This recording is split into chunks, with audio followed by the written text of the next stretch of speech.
You are watching Rarely Reserved, a Star Wars Shatterpoint podcast hosted by your two favorite people. I am not being biased at all. I am Charles, also known as Omnis, and with your truly favorite droid queen, Sin. Are you ready for the episode? Yes, I am very ready and excited to talk about everything that's happened this week and all the things that are upcoming. Yeah, we do have upcoming hype just in general. And like we're not going to talk about it today, but like just the new mission pack got totally spoiled by the French people. God bless you. Or Grievous bless you. I don't however you would like to be blessed. You can take those appropriate blessings. But we have a puck to get to. So, Sin, who is on the most glorious of pucks this fine episode? Well, for today, I have a visual aid that has been gifted to me by one of our War Council and great personal friend, Lex. And I will now attempt to hold this object. So one second. Suspense for the viewers, but we'll get there. Please do not destroy the puck. You do not bring it in cold. That was almost so bad. He's on a very slight hinge. So, and that was almost catastrophic. That was almost I'm just going to go home and you can do the episode by yourself type of mistake. But look at him. He even got the little ears. I love him. If you're just listening, this is a life-size B1 head. Like, actually, like, life-size. He's bigger than me. It's impressive. I kind of want to bug Lex and see if I can get a little plaque to go right at the base that says Clinker, and just have like a really official Clinker plaque. That would be cool, right? No. Well, what I can see happening is that you do that, and then I have a plaque that says Baby Boy 1 because that's his name, and then we just have a continuous war where you replace the plaque with Clanker, and I just put Baby Boy 1 back. This is his name. Well, look at him. He's perfect. Love him. Mwah. The best. Or I edit your background and just make it say Clanker underneath. That would also be funny. But it's a badass Clanker. I was honestly a little disappointed when I knew that you had received the Christmas present, because there was even a point where you were like, hey, do you know what Lex got me for Christmas? And I wasn't willing to say anything because I didn't want to risk that if Lex didn't have it ready in time and Lex gave you something else, I didn't want to accidentally spoil the B1 head. Honestly, that would have been so funny if you did, because of like, oh, Lex is getting you a B1 head, and then Lex gives me like some other random thing, and I'm just sitting there like, what is this motherfucker trying to prank? I was like, a B1 head? Was this like a Godfather scenario? Was it going to show up in my bed or something? Like that would have actually been kind of funny. Yeah, but very cool. It's definitely very you. But we're going to actually talk about B1s a little bit. So have you actually explained why B1s are your favorite? Is it just like a cute droid, or is there something really specific? Well, this is actually an epic throwback to our very first episode, I think, when we initially talked about what our favorite thing from Star Wars was. And I think you asked me what, I can't remember if it was the best thing in Star Wars or the best droid, but I did answer B1. And I think I was very specific that, oh, this might change. And if you ask me in 10 minutes, it'll be a different droid. But I said B1, and then that became my thing. And I'll be honest with you, it's really, really grown on me. Like, I already liked them. That was already a thing, obviously. But like, now that they're like my thing, I'm like, no, I'm claiming this. B1's all the way down. They're the best. I even went out to the local Lego store. Shout out Bricks and Minifigs in Issaquah. And they were... Let me grab. They were selling B1s by the like pound, basically. And it was like, this is amazing. Look at them.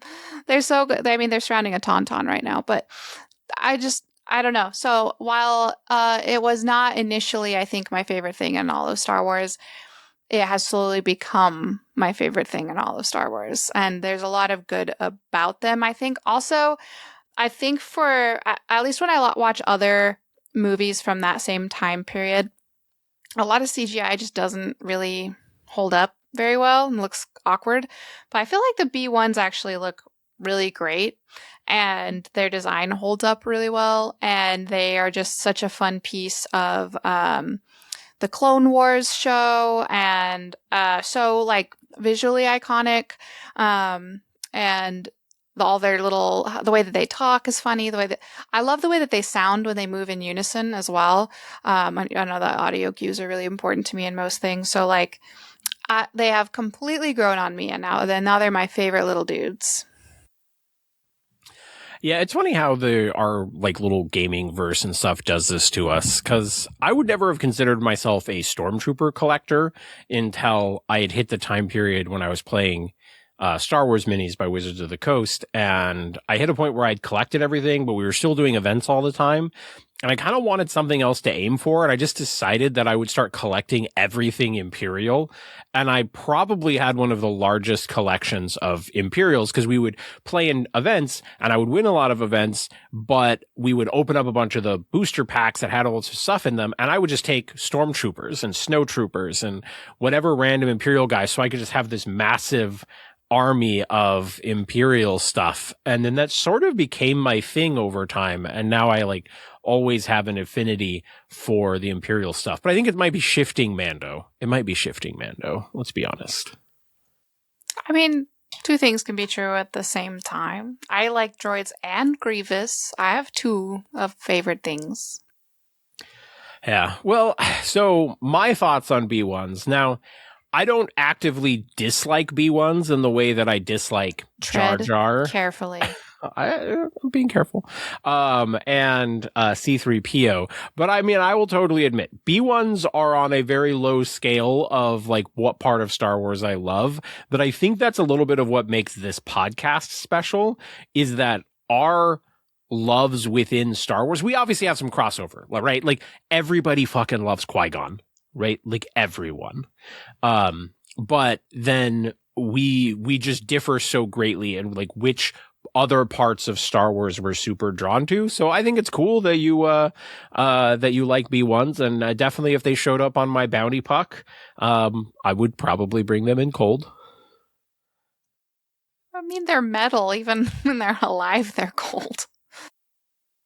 But yeah, I mean, it was an interesting thing in, watching the new, they're not new, but like the prequels, right?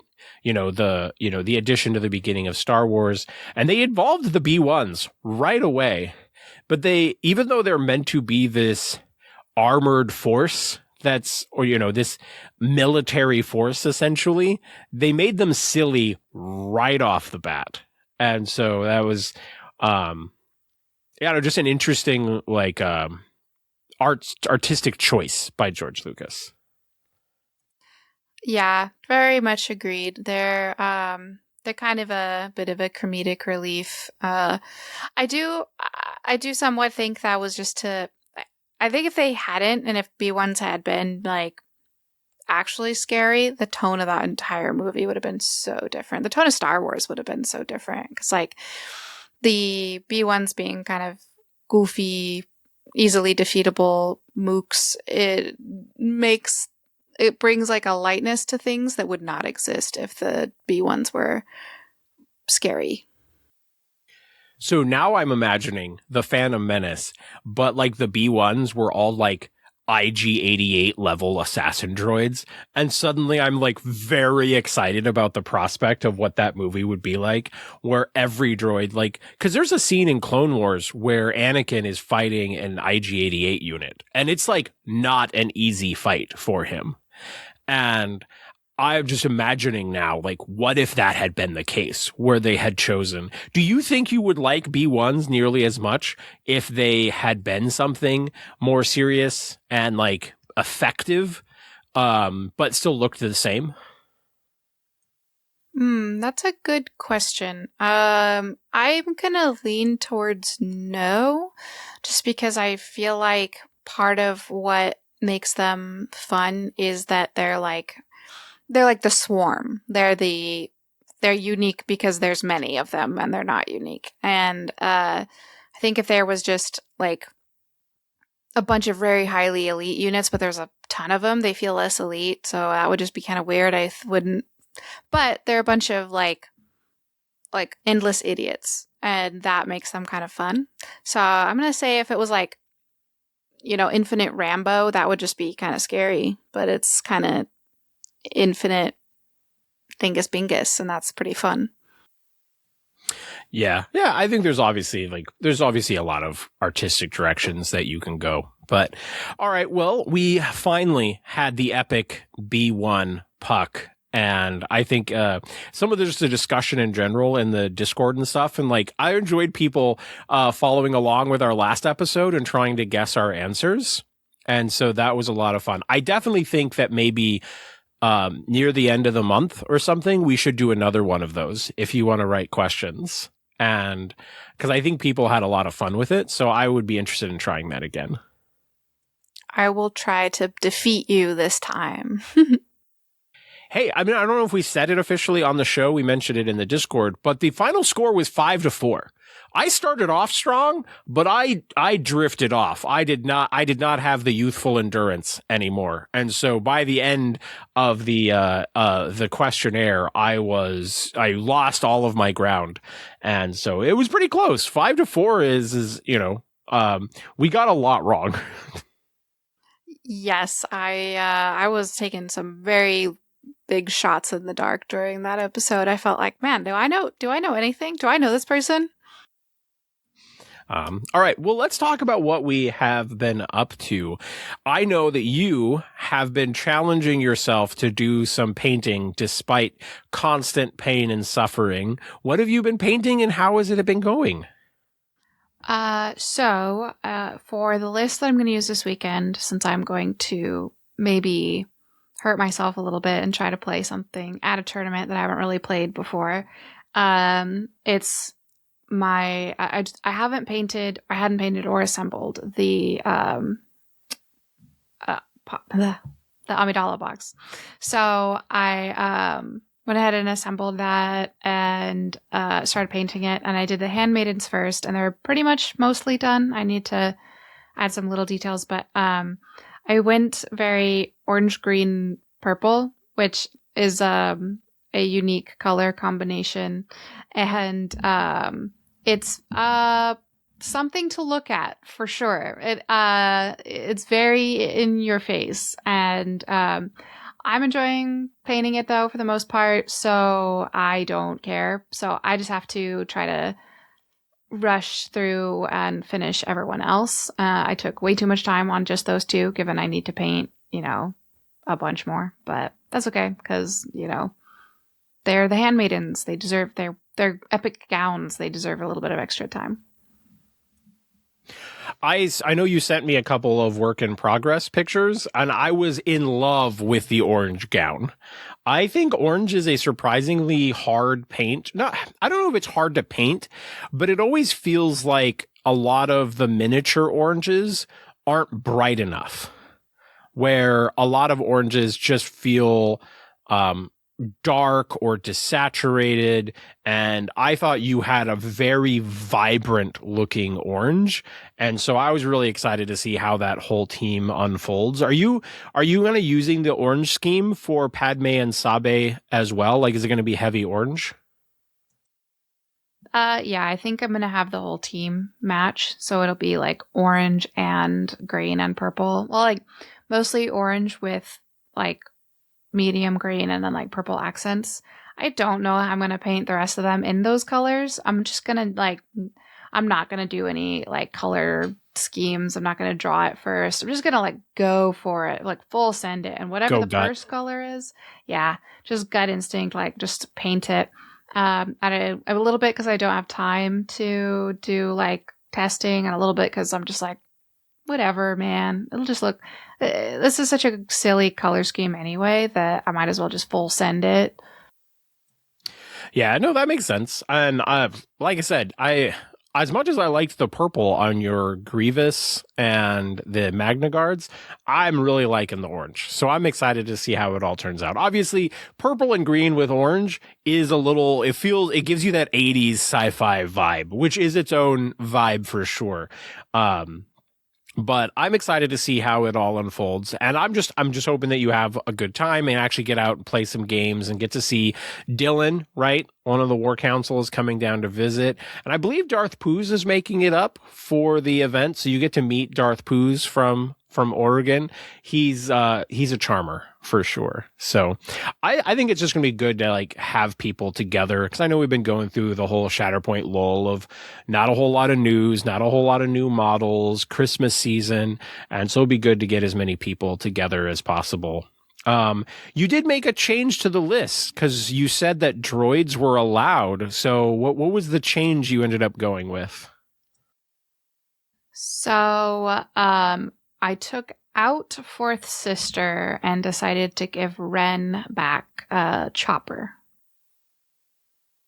Yeah, and I think it really helps Sabine to be able to move a Spectre into a position that she wants to move near to get her free focus.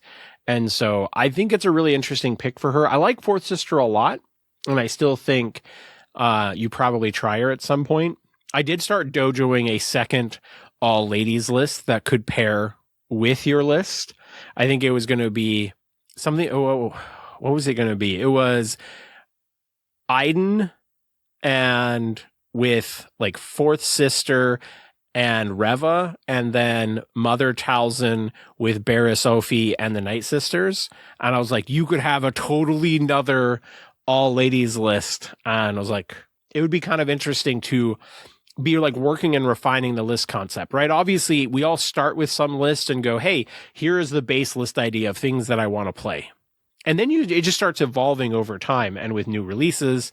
And it would be interesting to see where this goes over time. So I kind of think the all ladies list should be like a thing that we reference back to, well, at least somewhat regularly, and kind of have like see what your ladies list evolves into over time, if you're down for that. I mean, yeah, I'm curious to see. No one's more curious than me about what's going to happen with my own list on Saturday. So if we kind of keep making it a thing that I can refine, I'm all about it. Ladies and droids. That'll be my niche. Yeah, I was trying to work in like IG-88 or something, but there's not a good like 3 cost like all ladies support yet. At least I don't think so. I mean, you could do like the ISBs or something and do 2 versions of, because the ISB have like one male sculpt and one lady sculpt. And so you could do like dual lady sculpts and like swap with someone or something. But I feel like that might be cheating. Is that cheating for your system? I mean, I don't think so. Cause like if I like somewhat proxied a little bit, like they don't say like pronouns on the ISB agents sheet. They could be ladies. Like that's totally fine. If it's not a droid, like droids are in, but an established characters are in, but the characters that are like, I guess with like clone troopers, we know they're dudes because they're all the same dude. But like for all the other like not specific named supports, they could be girls. Okay. Well, you've got other like all of the Mando units. They went with like a kind of female body type with a male body type for all of the Mando supports. And so you could play around with stuff there. So there's stuff with like Armorer, Bo-Katan, and like coverts. And so there's if that isn't allowed, you do open up your possibilities of where the list can go a little bit more. So that's exciting. Well, anything else you wanted to share on your list building artsy journey so far? I think it's been a little bit interesting to like, I haven't painted in a while, so it's been a little weird to like push through kind of, all the regular feelings associated with painting, and also just finding time for it is really tough. So I am glad I've been able to do what I've been able to do. I will see about doing more. Nothing will sadden me more than if I show up on Saturday and I have one of them unpainted. Like, it's fine. I know it's fine, and it's fine, but it was my one goal. I didn't even be like, I don't even need to do a practice game. I just need to paint them. So I'll be a little bit sad if I don't meet at least that much. So fingers crossed, everyone. Cheer for me. I believe in you. I think you will get there. So, yeah. So I will say on my side of things, I did not end up doing any hobbying for Shatterpoint this past week, which I had a couple of things I was thinking about, but what I did get to do is I played 2 games of Shatterpoint. Both are recorded and will be hitting the channel hopefully. First game was against Nate, and I was building some like crazy Empire lists to throw at Donovan so he would get Empire practice, but I didn't want to throw those at Nate. And so I put together this Ahsoka Hunter list, and it was Ahsoka with Pawn 7 Scorch, and then Shakti and Arfs, which is a slight variation on stuff that I've played before, but I ended up really liking it. It's kind of a cool generalist list that does a little bit of everything. I've got Revenge from Ahsoka. I've got some Force Push from Shakti. I've got a good amount of Force. Hunter and Shakti and Pawns all grant movement. I feel like I get good work out of both of the supports, and there's a good amount of like moving around. I ended up finding it at being like a really fun generalist list. I don't know if you have any thoughts you want to share or questions on that list. I think a jack of all trades list can be kind of fun. Maybe a lot to keep track of, just because you're not like leaning into any one particular thing. So it's like I just have to kind of be good at managing a little bit of everything. But that would maybe just be my own paranoid, like, can I manage all this in my head right now? Yeah. But overall, it's cool. I think that might end up being like one of my just like go-to, I don't have something I'm super excited to bring to the game store this week. Like sometimes I hit those modes where I just wasn't able to dojo a list that I was excited about. And so this could be a good fallback and, to just kind of include in my like long-term like list that I vibe with. But past that, I'm trying to help Donovan. One of the things that we just started discussing was that because none of us like playing Iden over here, like there's been a couple of people here and there that have played Iden. We have a player, Garrett, and I think Jake has as well, but I think mostly Garrett I've seen playing Iden, but I haven't seen him play Shatterpoint recently. And the challenge is that I don't think any of us were getting practice into Iden because Ryan wasn't playing Iden, right? Donovan doesn't play Iden. I don't play Iden. So none of us were kind of experiencing that list into each other. And so that was just kind of a thing that I had been messing around with where I was like, I should get better at playing this and utilize it to help Ryan and Donovan get used to this matchup and know how they want to plan for this matchup. So I played a Vader 1 Bosk with Dark Troopers and Iden Hask Death Troopers. And holy crap, does that list kill a lot of shit. Like, I think when we were going into Struggle 2, Donovan had 1 unit alive, like Hondo. And so it was just like, everything was just like getting kills. And I gotta admit, I was starting to enjoy the list. Iden's certainly not my favorite part of it, but, it was a lot of death, and I was at least enjoying how the list was working. So we might have to get you playing Iden here one of these days. I mean, she is a lady primary, so definitely was gonna be a thing that I'll have to try at least. I do actually have her assembled, weirdly enough, so I need to find her robot, her little droid companion, because I put him in a box and I was like, I'm gonna break him. I'm gonna put him in a little box so I don't break him. And then I did something with the box. So I might have an extra of that droid, because I had bought that box twice to use the Iden body for my Jin. And so I think I have an extra of that droid as long as it's still on the sprue. So you could have that. But I wanted to ask you, did you decide to go with helmet Iden or hair Iden?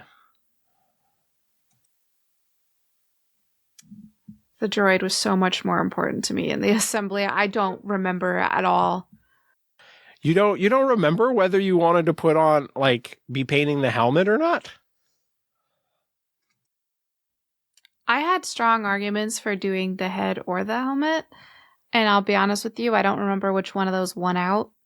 It might have been the head, it might have been the helmet. The problem is her helmet's cool. The helmet's very cool. So I was like, oh, cool helmet. The head, like, oh, tell it's a person in there. Get to paint a face. That's always fun. I don't know which one went out. We will find out.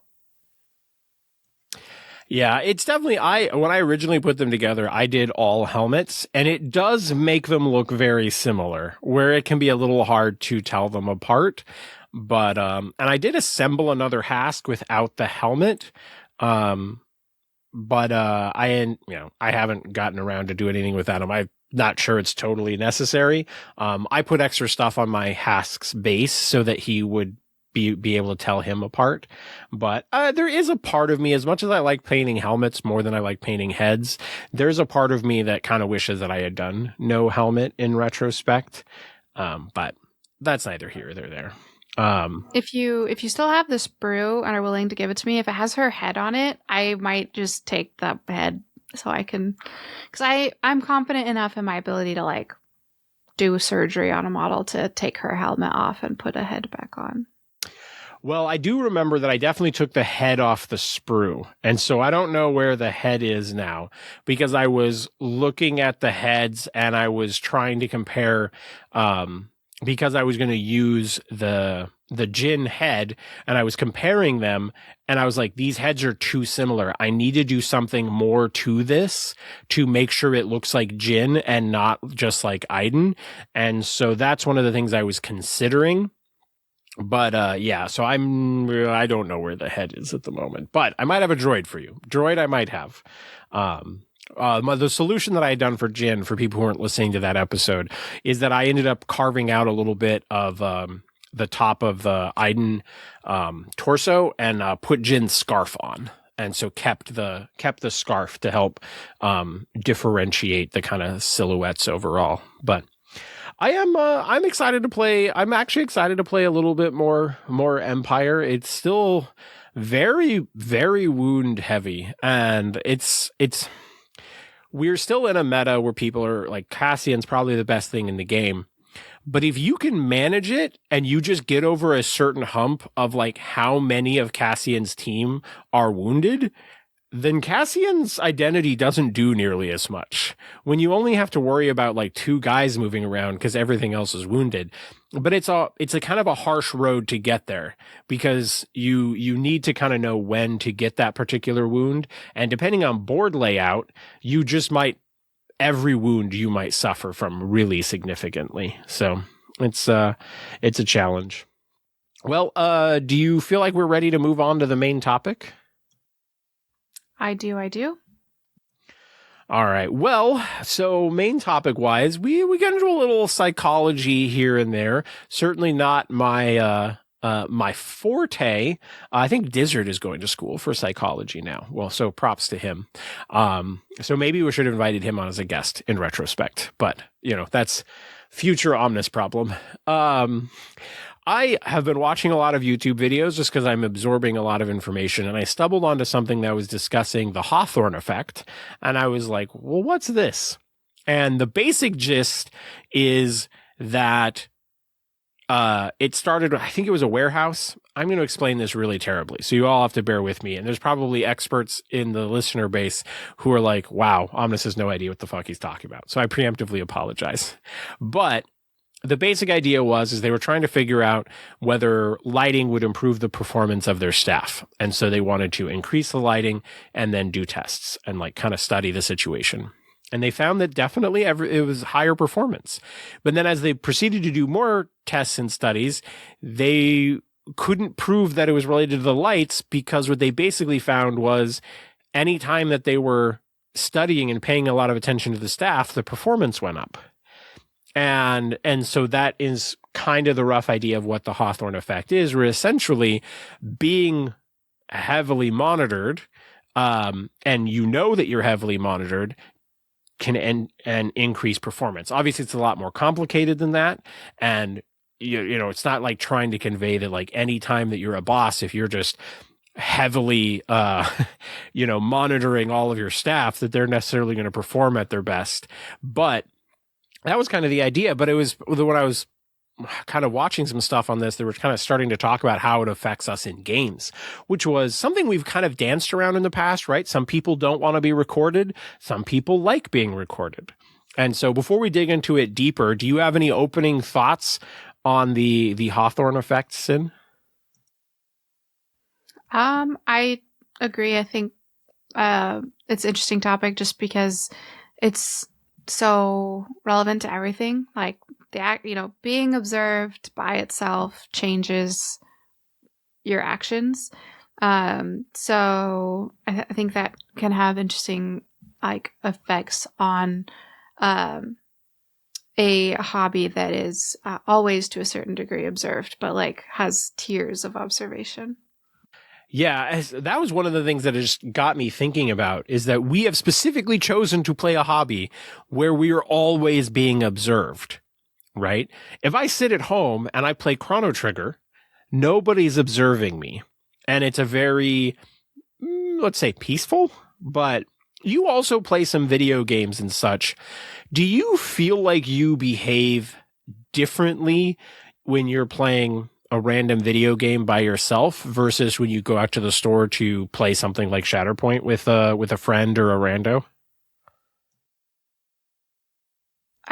Yeah, but there's like so many different ways that that manifests. It's hard to totally be like, this is the way that it's different. It's like, they're just so, they're different hobbies. And so I feel like being observed is folded into the outside hobbies, whereas the inside hobbies are not. But the other inside hobbies are like painting, but like it's like pre-outside hobby because you know you're gonna bring it to show people, so it's like comes in. I don't know. It's very odd to think about.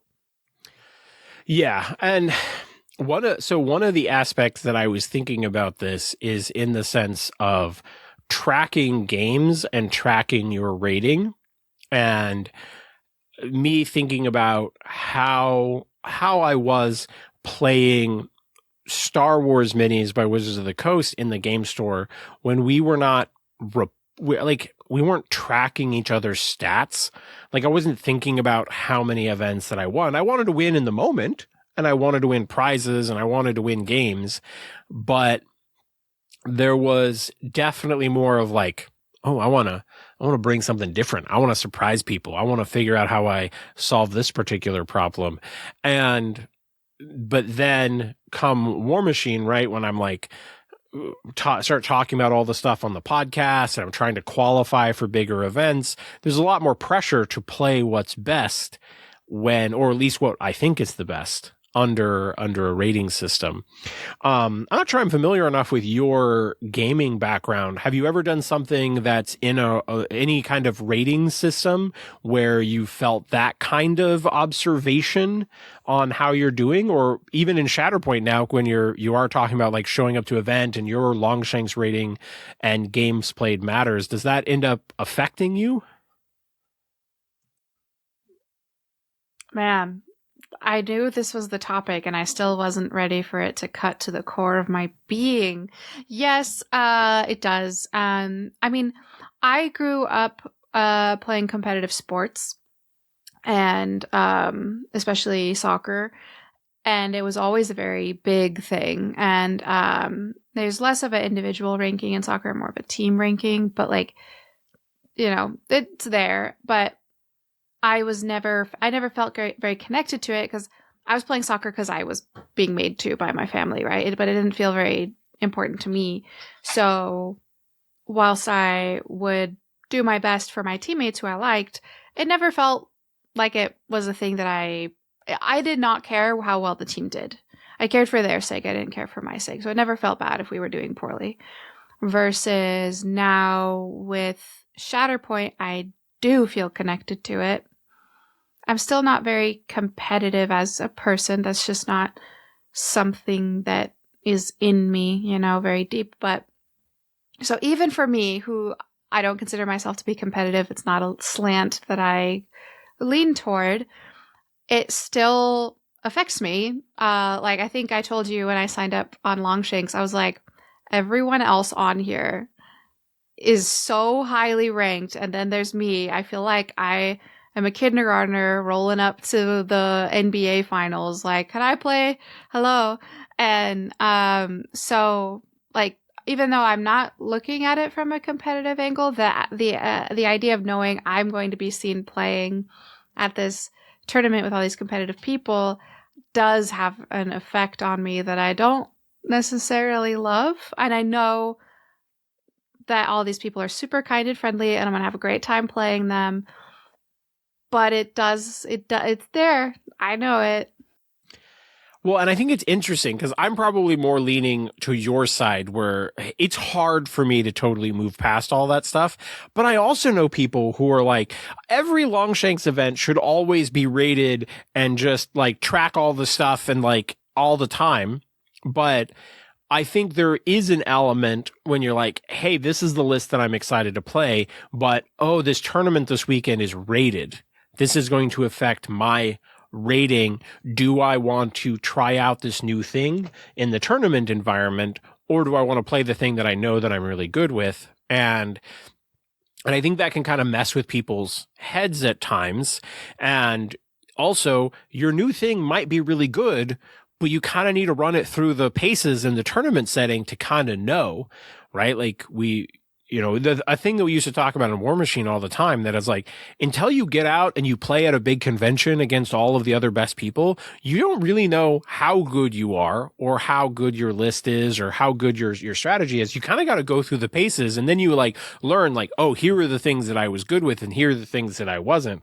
But you kind of had to be willing to get out there and put yourself out there and be observed. And so kind of shifting the topic a little bit, do you feel a different level of observational impact versus playing in a tournament versus like you and I hanging out and like playing a game? Does it feel different to you?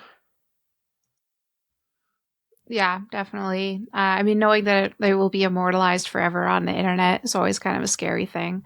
Um, and I always worry a little bit. Again, I know it's not really true, especially with the locals, that me as a casual person showing up to a tournament, I will be like frowned upon. Like, why are you here? You know, that is always a little bit of an anxiety.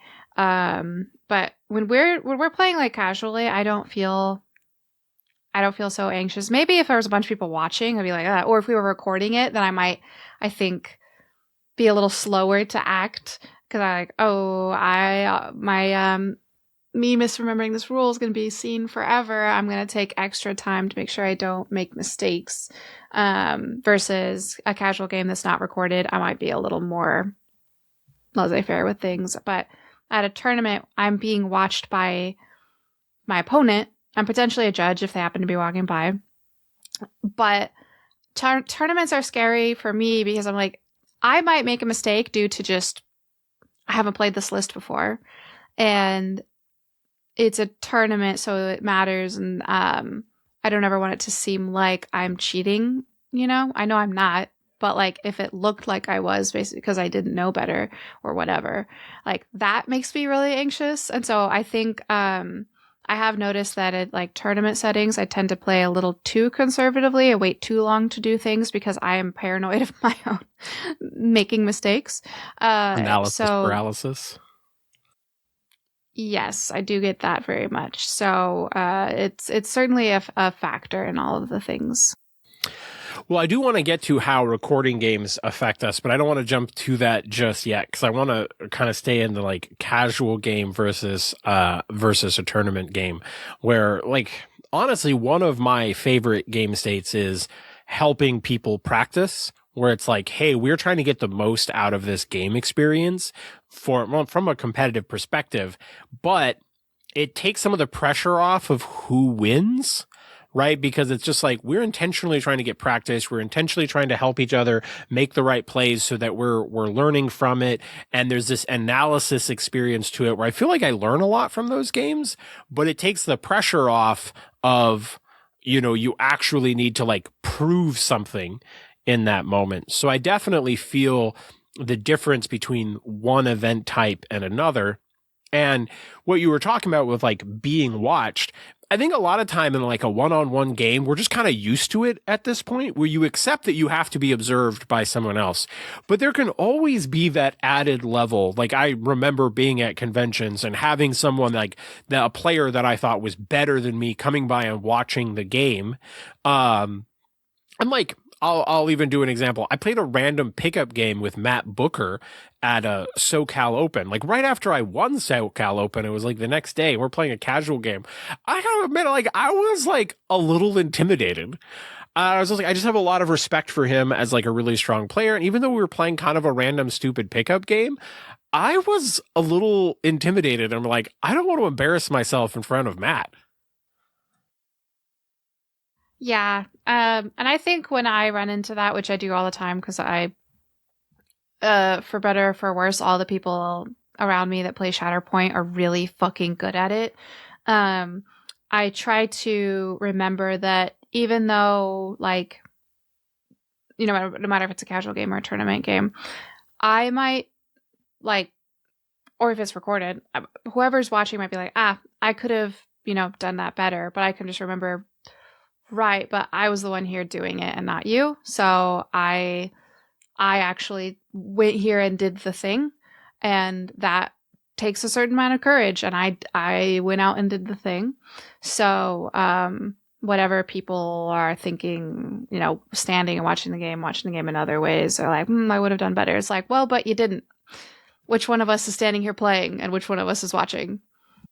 No, and that was actually not a point I was expecting to hit in this, but something that I see come up a lot because I have both played in finals, I've judged finals, and I always see a lot of like internet discourse about players playing in a finals and then like making a mistake.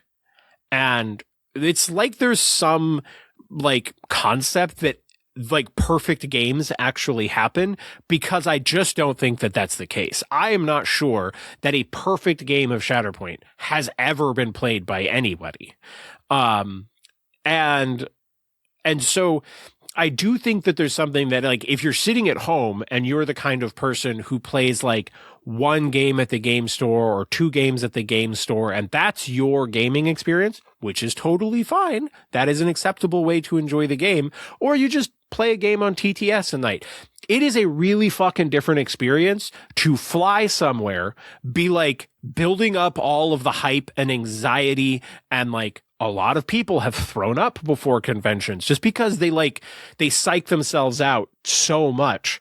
And then when you're like at an event and then you're on your feet for 8 hours, 10 hours, and then you're playing in a game where you're keeping all of this different stuff straight and you have all of the pressure of judges around you potentially being streamed and all this stuff. If you haven't been in that situation, you kind of don't fucking know it. And so you can say like, oh, why did that player make that stupid mistake in that moment? Were you paying attention to how hard his game was right before it? Because I've definitely had games where I'm like, I may have won a game, but it was like such a draining game that I didn't have a lot left in me. And then I got another game to play, and I just don't play that well because I'm spent. But if you haven't hit that limit for yourself, you kind of just don't know what it's like. And sometimes that's a fourth round, a fifth round. I've played 6-round tournaments in a single day. This shit kicks your ass. And like, I've seen every time I've played in a 6-round event in the same day, my opponents have made significant mistakes that they would never have made in the first round. Never have made. And so there's that element of like, you're in the situation, you're dealing with all of the things, and like, you might have had a strategy that you used the round before and then it didn't work.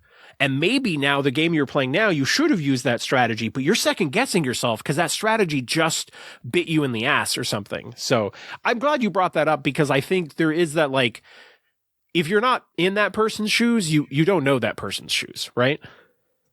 Yeah, and I think that's something that doesn't get acknowledged quite as much as it should, which is just like, most people don't go to tournaments and then but do like to watch, tournament games, or don't play competitive, but do like to watch competitive games.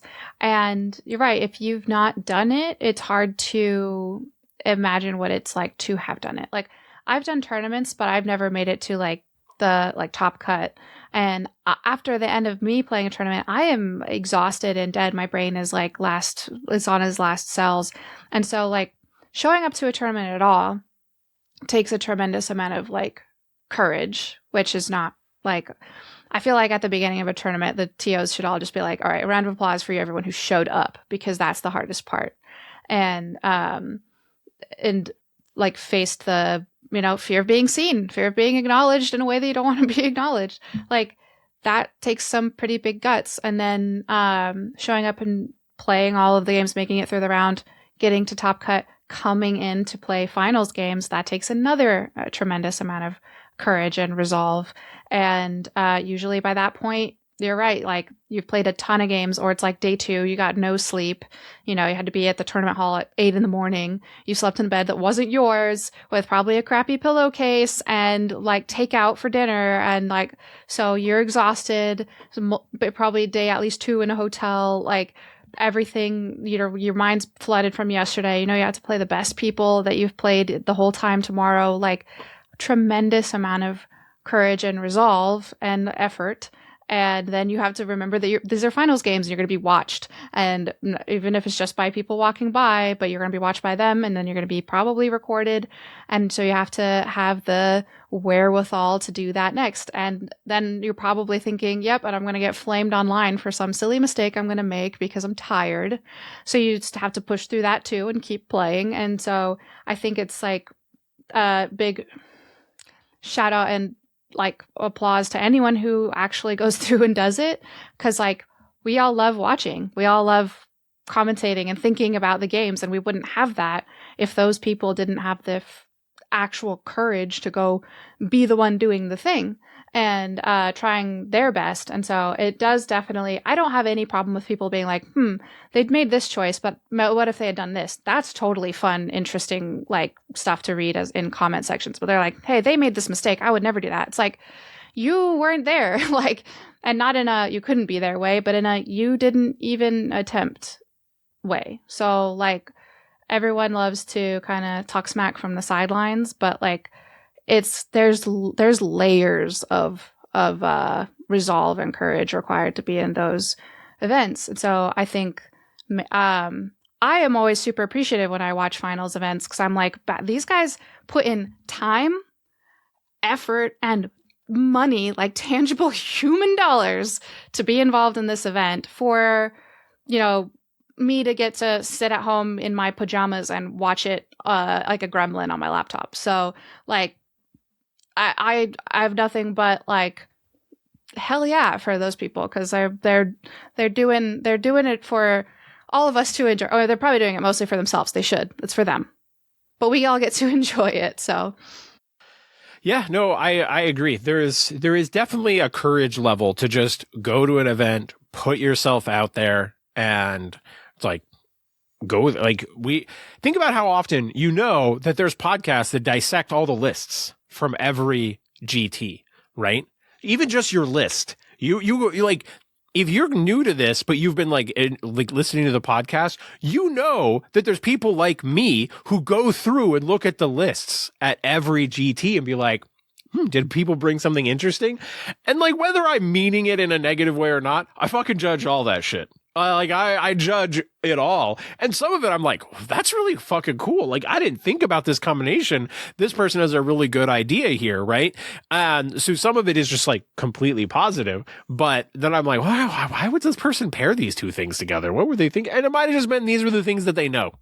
Right. But I don't know that from like an audience, spectator perspective.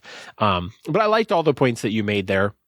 And I do want to talk about what it's like being streamed and being recorded, because so I just dropped an MCP game this week and I almost didn't want to post it, because the reason why I got posted is the game had a really fucking epic conclusion. I ended up losing to a total party kill in MCP, which doesn't happen very often. And it came down to both of us having one model left on the table that both of us had a chance to kill each other. Like, it's that fucking close. And I was like, that's epic in itself. And it was the first game where I really felt like the side camera was really cool. And I went through all of the effort of editing in the side camera. But as I was editing the game, well, I caught mistakes when I was playing it. Then I caught more mistakes when I was editing it. Then I caught even more mistakes when I was commentating over it. Then I realized even more mistakes afterwards. And I feel like it's potentially one of the worst games that I've like played from just like kind of a technical standpoint in like anything that I've done when I wasn't just like a super noob. Just, I don't know, they're all like little, but it was just so many of them. And I was very nervous about putting it out in the wild. And I think it was just a good reminder of just like how much I try to ask every single person before I record, like, hey, are you cool with me recording a game? Like, even if you like, I'll ask Ryan and Donovan as well, who are always down, but I'm like, just on the off chance that you guys are not feeling it today. And so I think there's additional levels. And we didn't end up using the video of the game, but we had recorded a Galactic Legends game. And that just didn't end up being very close or very interesting. But I did record a game with you. Did you feel an added level of pressure with being recorded, even in a casual Galactic Legends thing? Or did you not notice it? I'll be honest with you. I thought you set that up to record a subsequent game. I didn't realize that was on. Okay. We didn't play a subsequent game, but Well, I didn't realize there wasn't going to be a subsequent game when you set it up. I was like, oh, we're going to have a casual game and he's going to tune the cameras while we're doing this and then he'll do his thing. And at no point as the game went on did I realize, oh, wait, this is the game that's being recorded. So did it have an effect on me? No, because I didn't realize it was being recorded because I'm apparently not thinking. To be fair, I definitely thought you knew, because I was like trying to position all of the dice trays and stuff for the Galactic Legends so that everything was on like fit in and stuff. No, I'm not saying you at all obfuscated that you were filming. I'm saying that I'm a silly goose and didn't realize that's what was happening, even though it was very clear that that's what was happening. So I'm just saying it's a bad example because I didn't know. That's why I did not know that until right now, that you didn't know that I was recording that. Yeah, I didn't end up using it. It was originally I was thinking that I wasn't going to record that game. And then I think it was that morning, because I was kind of debating. I'm like, should I record and maybe do a Galactic Legends video? People might like it. Is it worth the effort? Is it worth all the setup? And I do try to let myself have like some just chill games totally away from the camera for like my own mental stability. But then I think it was that morning, somebody had commented on a video like, oh, you guys, you had just recorded about Galactic Legends or yeah, we had done the AMG interview. And then somebody asked on one of the videos, are you going to do a Galactic Legends game? And that made me think, I'm like, okay, maybe I should record this. But it just didn't end up being like that interesting of a game. And so it never quite used the footage. But how do you have you been recorded, like playing a game where you knew you were being recorded? No, not because I'm opposed to it, but I think that most of my time Shatterpointing, I've either been a baby new, or I've been trying to practice a new thing, or you are just like, at the time that we're both playing, you're recording your game. And so it's just been very like, it just hasn't been a thing that's come up super. Uh, I think I would have some requests about being recorded, like um, that are silly and specific to me, but I'm not like opposed to it. Yeah, I think there's like, obviously I've met people who really like playing while they're on camera because they like how that observation makes them shift their habits a bit, and where they play even more focused and more determined and don't do silly stuff. And they're like, I feel like I play better when I'm on camera.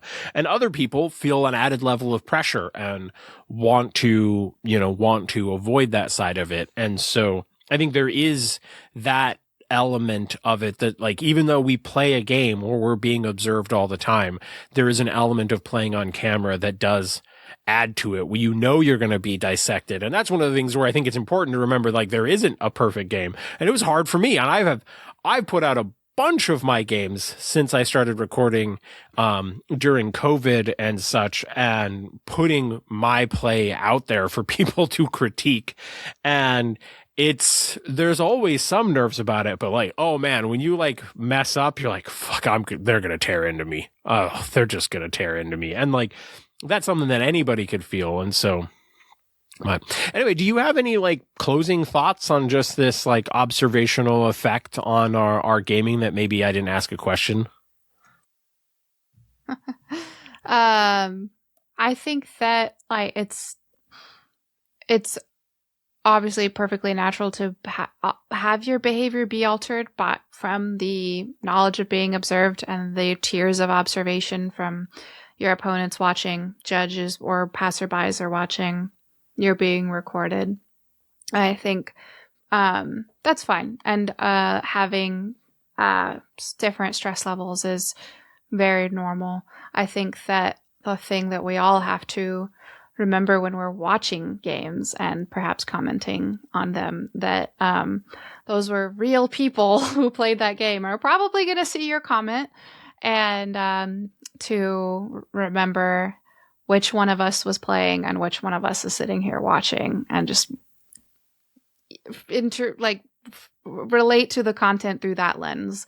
And I think that it would the world would be a better place. Yeah, I will say I respond to pretty much, I think, all the comments on the videos. And there will always be people, if they notice that something was done wrong, that will come in and comment that something was done wrong. And, but I'm amazed that like, there's almost never a comment that's like, oh man, I thought the play that this person made in this specific moment, like, was really cool. And I didn't see that coming. And like, I wonder why the brain doesn't make you want to do those things. Like, I try to compliment my opponents when they make a play that I'm like, oh, I didn't even like the game against Nate on Saturday. I was winning pretty handedly, but he made a really good play that I was trying to kill Cassian and Jin in the same turn because I had softened them both up. And I was trying to decide which one I wanted to shoot first. And I kill Cassian. He uses a Cassian trigger to move Jin out of line of sight of the other model who hadn't attacked yet. And I was like, I was kind of afraid you were going to do something like that. That was slick. So good play. I think maybe I should have done the other order. And by the end of the game, Jin had never died and she had healed back to full. Thanks. So yeah, I think that as it is cool to see cool plays. I don't know why we don't, as people, feel as compelled to comment on cool stuff, but probably just because it's easier to hold on to like a bad feeling than a good one, sadly. But at least from an observer's standpoint, this is going to sound bad, but bear with me. When I see the big dogs make mistakes, I'm like, yes, not because I want them to make mistakes, but because it's like, okay, even the best players at the top of their game don't remember every single rule, don't make the optimal play all the time. So I need to be less hard on myself when I make those mistakes, because it's just something that happens to everybody. So it's like, it's kind of a relief to see when the really, really good players make little silly goofs. It's like, right. We are all humans. There's no machine. There's no droid that only knows Shatterpoint. Like, we're all just people playing this game. So it's like a nice little it helps me feel better about playing other people, where it's like, we're all just people. We're all doing our thing. We're imperfect, and that's what makes it fun. Yeah, sometimes we have to be reminded that Pure is indeed a human being and is capable of making mistakes, contrary to popular belief. So sometimes I think he makes mistakes just to make us believe that he's human. I think it's all a ploy. I think it's part of his tactical genius. Yeah, it's a facade to make us believe more. All right. Well, I think we'll close out there. If anyone wants to continue this conversation of like discussing the Hawthorne effect and how it affects our gaming experiences, I've been watching a weird amount of like psychology related to gaming, and I have like even more thoughts for future episodes. But if you want to discuss this, know that I am down for it. But we should close out the episode. Sin, I will let you decide. I will have zero input on your baby B1 boys and how rarely reserved they are. So you tell us, are they? I think that the B1s, especially him, baby boy 1, they are rarely reserved. Later, nerds. Comm signal lost.